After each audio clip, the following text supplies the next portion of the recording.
The Comancheros were primarily Mexican traders in northern and central New Mexico Territory who made the living by trading with the nomadic Great Plains Indian tribes in northeastern New Mexico and West Texas. Comancheros were so named because the Comanches, in whose territory they traded, were considered the best customers. They traded manufactured goods, flour, tobacco, and bread for hides, livestock, and slaves from the Comanche. As the Comancheros did not have sufficient access to weapons and gunpowder, there is disagreement about how much they traded these with the Comanche. History. Prior to the coming of the Spanish with the horses into the American Southwest, with early explorations beginning in the 1540s and permanent settlement in the late 1590s, the people who came to be known as Comanches did not live in the southern high plains. The Comanches, a Shoshonean people, migrated from the north and arose as a separate and distinct tribe in the early 18th century, largely as a result of having obtained breeding stocks of horses after the Pueblo Revolt of 1680. They migrated southward through the Rocky Mountains and into the southern high plains, where they and the Shoshonean kinsmen, the Utes, began to appear at trade fairs in Taos about 1700. During the first half of the 18th century, the Comanche gradually spread their area of occupation throughout the southern high plains and large areas of Texas, where they largely displaced the tribal peoples who had lived there prior to the coming of the Spaniards, mostly the Apache, who were themselves an earlier migrant group of Athapascan peoples from the north. In 1719, the Comanches made the first recorded raid for horses upon the settlements of the Rio Grande Valley. For the next 60 years, the relations of the Comanches with the Spanish and Pueblo settlements was a patchwork of alternate trading and raiding, with different bands being sometimes at peace and sometimes at war with the settlements along the Rio Grande. During the mid-18th century, the Plains tribes, notably the Comanche, but also the Apache and other tribal groups,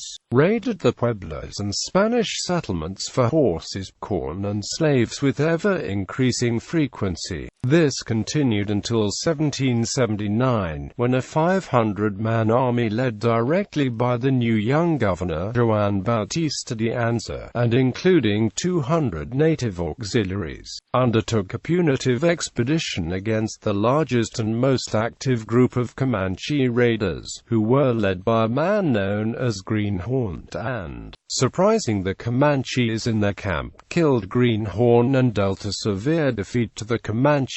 This show of force resulted in various Comanche war leaders acceding to peace over the next several years. By the end of 1785, all, or substantially all, of the Comanche bands had agreed. On the 28th of February 1786 at the Pecos Pueblo, a treaty between the Comanche and the Spanish in New Mexico was signed between Governor de Anza and Equerigiapa, a Comanche war chief who had been selected as a plenipotentiary for the Comanche nation. This treaty opened the way for the full development of the Comanchero trade. Prior to this, New Mexico trade with the Comanche had been essentially limited to Comanche attendance at trade fairs at the Taos and Pecos Pueblos, and trade with the Spanish settlers at Santa Cruz, Santa Fe, Valencia, and Tome. Although there was no doubt intermittent trading between small groups of Pueblos and Spaniards with various Comanche bands on the southern high plains prior to 1780, the real Comanchero trade grew and flourished after that year. For the 1780s until the mid-19th century, the Comanchero trade flourished at different locales on the southern high plains,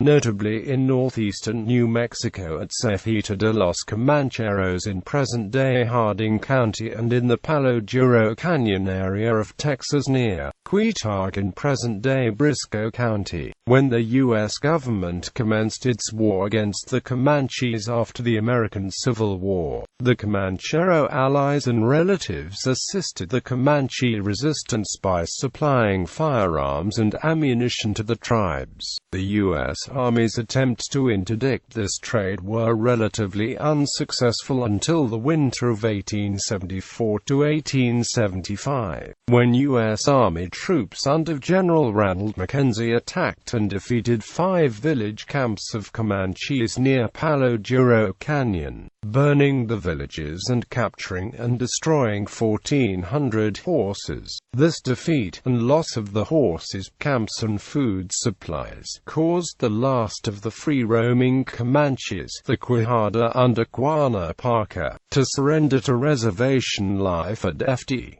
Sill, Oklahoma. This brought an end to the old Comanche and Comanchero trade relationship which had existed for almost 100 years. Ethnicity. Josiah Gregg described these traders as, "These parties of Comancheros are usually composed of the indigent and rude classes of the frontier villages, who collect together several times a year, and launch upon the plains with a few trinkets and trumperies of all kinds, and perhaps a bag of bread or panel."